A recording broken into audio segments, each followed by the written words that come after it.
Okay, guys, Rosalind's story, another update. Um, there's more to the story of Rosalind. Apparently, the husband didn't own a construction company. Uh, they weren't building houses. He was a man of God. They had two separate churches, and the father was the head of another church. We don't know them here in South Africa, but the church is named after some angels or something. And then the husband went to the church that we know here in South Africa, MFM Mountain of Fire. So apparently, this man, like I said before, you see, men sometimes will separate you from people. So Rosalind's late husband told Rosalind that no, his family is evil, they must stay away from the family members. And with all this church issues, this church said something about that church and that, and the man concluded that his family Samantha is evil. Okay? The father was fair. The deceased husband's father had property, had land, and he gave each of them inheritance, him and his the late husband and his siblings. And what the late husband did, and the father was against them selling land or whatever. So he went behind the father's back and went and sold the land and bought another land, and built that house where we found Rosalind in the bush. Yes, the story is net so lang. Okay, from what, let me just try to gather everything. This man, but Geman Ningalet, Rosalind sa man wat oorlede is. He was like a prodigal son. He was already married. He was married with 3 daughters. To what? Omo Yorubani. Yeah, ne? So the first wife, let's just call her the first wife, the Yoruba lady, gave birth to 3 daughters. And now this man came to South Africa. He ran away from the family, started afresh, met Rosalind. Rosalind can nix van nix afi, jiggy jiggy. Rosalind gives to the first son. And you know Igbo, Omo Igbo, they love boy child. So he saw that, okay, Rosalind's giving birth to boys. First boy, second boy. Second boy, there was an issue. But now this husband of Rosalind told his father that, look, I've got a wife here in South Africa, because this man was sending him money. So the family is good after all, guys. It's just that this Rosalind's man, stubbornness.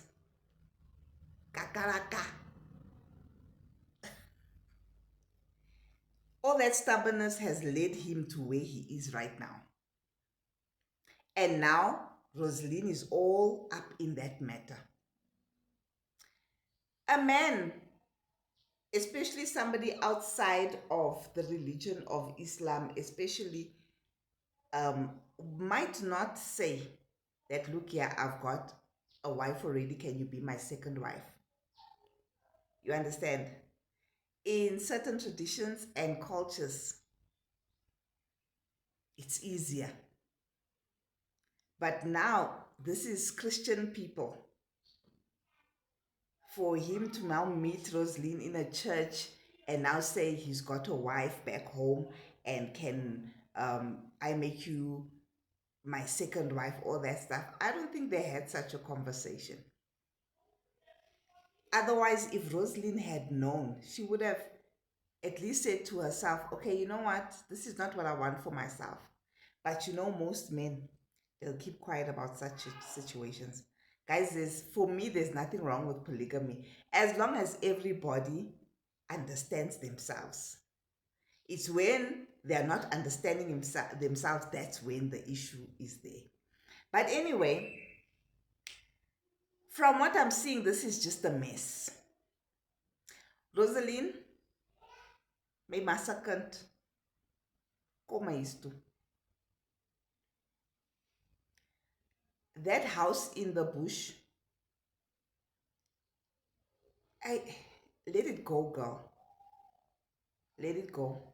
En begin oor hier by die huis. That's all I can say to you. Because to hold on to something like this, what's it gonna cost you? What if anything happens to you? Wat gaan gebeur met daai kinders?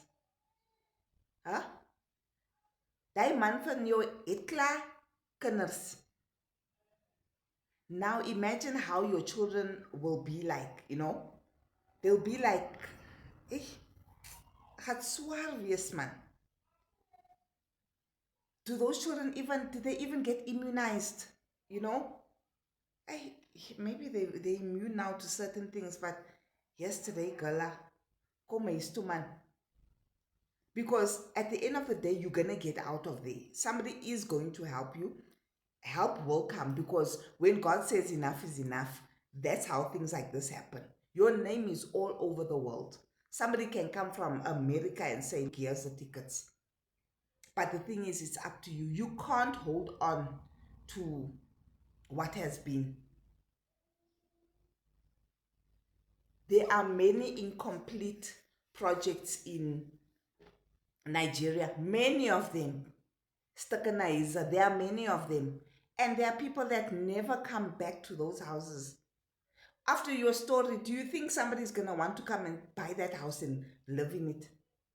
They know that this is the South African woman that lived here. That house is bala.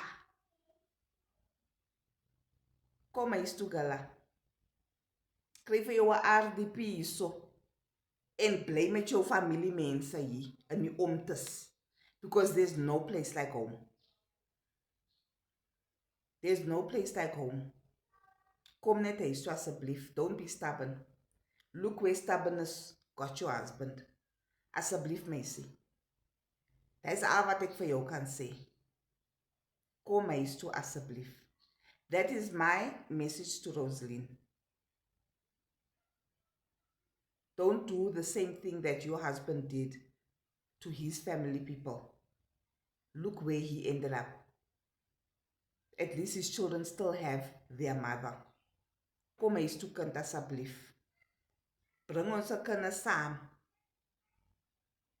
We will get up again, dust yourself off, and start again.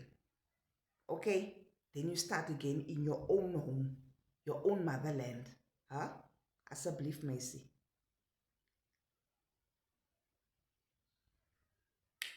Ons is lief vir jou hier. Ek is lief vir jou. Okay, gala. Alright, guys. As for anything else, I just want to see this woman on a plane. It's just that the story, but now wow. Apparently she lived with a sister-in-law, and then she said the sister-in-law is toxic, blah, blah, blah. Look here, I'm not going to take anybody's side. I'm going to take the side of my sister. You take the side of your brother. I take the side of my sister. I don't care about their own side. They knew that they have an in-law that is not from Nigeria. Instead of going and just looking, how are they? The fact that you couldn't look just to see how are your brother's children. For me already, that's a red flag. I'm sorry. Please, bring Rosaline home. That's the end of that.